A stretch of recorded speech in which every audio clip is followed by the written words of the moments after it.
Assalamualaikum warahmatullahi wabarakatuh. Selamat siang Bapak dosen pengampu kelas seminar PTH dan teman-teman semuanya. Perkenalkan nama saya Surati Nur Apia dengan NIM 194467071 PT 08325.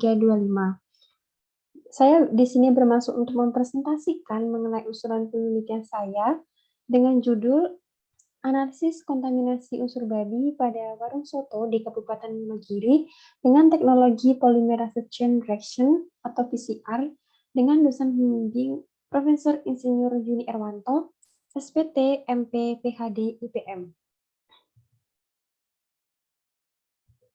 Latar belakang penelitian saya adalah kebutuhan pangan khususnya protein hewani yang semakin meningkat, membuat pemanfaatan daging menjadi olahan pangan, salah satunya yaitu olahan soto, yang semakin populer di kalangan masyarakat di Kabupaten Wonogiri. Semakin populernya soto membuat permintaan soto kian meningkat yang mendesak produsen untuk menghasilkan produk dalam jumlah yang banyak dengan harga yang relatif murah.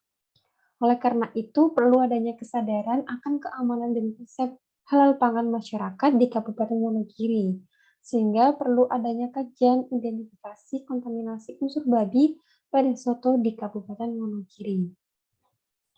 Tujuan dalam penelitian ini yaitu untuk mengetahui ada tidaknya kontaminasi unsur babi pada soto di Kabupaten Wonogiri dengan teknologi polymerase chain reaction atau PCR. Manfaat dari penelitian ini terdapat dua manfaat. Yang pertama ada memberikan informasi data ada tidaknya kontaminasi dengan metode yang valid. Yang kedua ada memberikan informasi kehalalan produk soto kepada masyarakat. Selanjutnya ada tinjauan pustaka.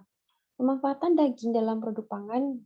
Daging merupakan salah satu produk utama pemotongan ternak dan dapat dimanfaatkan sebagai bahan pangan khususnya protein hewani oleh masyarakat. Daging dapat memenuhi kebutuhan gizi karena mengandung nilai gizi yang tinggi seperti protein, lemak, karbohidrat, dan air. Salah satu pemanfaatan daging dalam produk pangan sebagai olahan soto. Nah, soto merupakan makanan khas Nusantara yang berkaldu dan biasanya berisi daging dan sayuran, serta disajikan dengan menggunakan nasi. Makanan soto tersebar di masyarakat Kabupaten Wonogiri. Karakteristik kaldu baik memiliki warna yang agak keruh atau kekuningan dan tidak terkontaminasi mikroba lainnya. Kaldu dapat memberikan aroma dan rasa khas pada soto. Teknologi deteksi kontaminasi babi. Kontaminasi unsur babi dalam pangan diidentifikasi melalui lemak, protein, maupun DNA. Metode identifikasi meliputi uji cepat, rapid test, enzim linked immunosorbate assay, ELISA, polymerase chain reaction, PCR, elektroforesis sodium atau diodesil sulfat polyacrylamide gel elektroforesis, SDS page, dan teknik kromatografi cair kinerja tinggi. Selanjutnya ada isolasi DNA. Isolasi DNA merupakan metode awal yang harus dilakukan sebelum menganalisis molekuler menggunakan metode PCR atau real-time PCR. Isolasi DNA adalah upaya membebaskan materi genetik DNA dari dalam sel dan ikatan protein lain dengan meminimalisir tingkat kerusakan baik mekanis maupun fisis. Polymerase chain reaction atau PCR merupakan salah satu metode amplifikasi DNA dengan jumlah tertentu secara enzimatik melalui mekanisme perubahan suhu. Komponen penting pada PCR adalah template DNA, primer, buffer PCR, dan enzim polimerase. Proses yang terjadi pada metode ini yaitu adanya denaturasi, annealing, dan extension. Selanjutnya ada desain primer. Desain primer merupakan hal penting yang perlu diperhatikan pada analisis menggunakan metode PCR. Pemilihan primer yang sesuai target sangat berpengaruh pada hasil yang didapatkan. Desain primer yang dapat digunakan untuk mendeteksi kontaminasi unsur babi adalah sitokrom B dan NKND. Selanjutnya ada elektroforesis. Elektroforesis merupakan metode pemisahan suatu molekul bermuatan berdasarkan tingkat migrasi dalam medan listrik. Elektroforesis dapat digunakan dalam analisis DNA. Pengujian dilakukan menggunakan gel dengan ditambahkan ETBR atau ethidium bromide.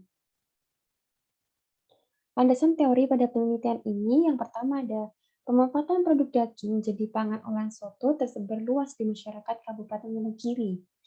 Identifikasi bahan asal daging dan kuah soto bisa dilakukan dengan berbagai metode. Namun, metode yang berdasarkan teknologi DNA untuk produk masakan sangat cocok untuk digunakan. Teknologi PCR yang dimulai dengan isolasi DNA dan amplifikasi target gen tertentu dapat memastikan ada tidaknya kontaminasi atau campuran dalam bahan pangan tersebut.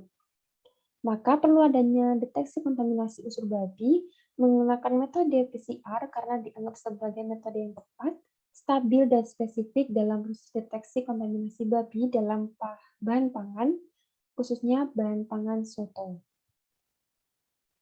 Hipotesis penelitian ini, metode polymerase chain reaction atau PCR dengan menggunakan primer sitokrom B dan NKND dapat digunakan untuk mengidentifikasi kontaminasi unsur babi dalam produk olahan soto, baik dalam daging dan kaldu di Kabupaten Wonogiri.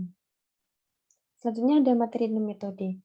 Tempat penelitian, Laboratorium Teknologi Kulit, Hasil Ikutan dan Limbah Peternakan, Laboratorium ASLC Fakultas Peternakan, Universitas Gadjah Mada.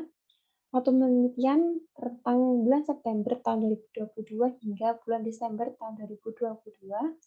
Rancangan penelitian, sampel soto akan diambil dari 20 warung soto secara random sampling di Kabupaten Wonogiri dan disimpan dalam freezer sampai dilakukan pengujian.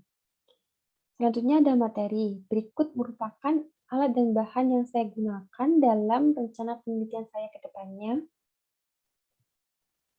Selanjutnya ada metode. Yang pertama ada preparasi sampel daging.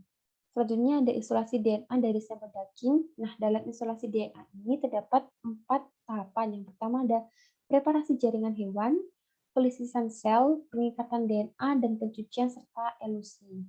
Yang ketiga ada kuantifikasi DNA menggunakan spektrofotometer. Dan yang keempat ada uji spesifitas primer menggunakan primer sitokrom B dan NKND. Dan selanjutnya ada amplifikasi DNA dengan PCR. Dan selanjutnya ada visualisasi dengan gel agar-agar yang nantinya akan dilakukan elektroforesis untuk membaca ada tidaknya kontaminasi unsur babi di dalam olahan pangan soto tersebut. Selanjutnya dilakukan analisis data dengan menggunakan analisis deskriptif kualitatif. Nah, selanjutnya ada metode dalam preparasi sampel kaldu. Yang pertama ada preparasi sampel kaldu, yang kedua ada pemisahan supernatan dan presipitat, yang ketiga ada isolasi DNA supernatan dan presipitat. Di isolasi DNA kaldu ini juga masih sama, terdapat 4 tahapan. Yang pertama ada preparasi jaringan hewan, pelisisan sel, pengikatan DNA, pencucian, serta elusi.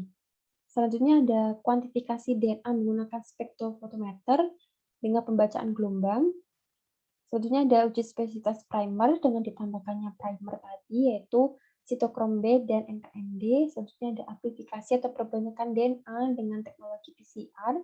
Dan selanjutnya akan divisualisasikan dengan chip agarus dengan bantuan elektroforesis dan nantinya dapat diketahui apakah soto tersebut ada atau tidak mengandung kontaminasi berupa unsur babi di dalamnya. Selanjutnya dilakukan analisis data dengan menggunakan analisis data deskriptif kualitatif. Berikut merupakan daftar pustaka atau referensi yang saya gunakan dalam menyusun usulan penelitian saya. Baik, sekian terima kasih atas presentasi yang dapat saya lakukan. Apabila ada salah kata atau perbuatan yang kurang berkenan, saya mohon maaf. Terima kasih atas perhatiannya. Wassalamualaikum warahmatullahi wabarakatuh.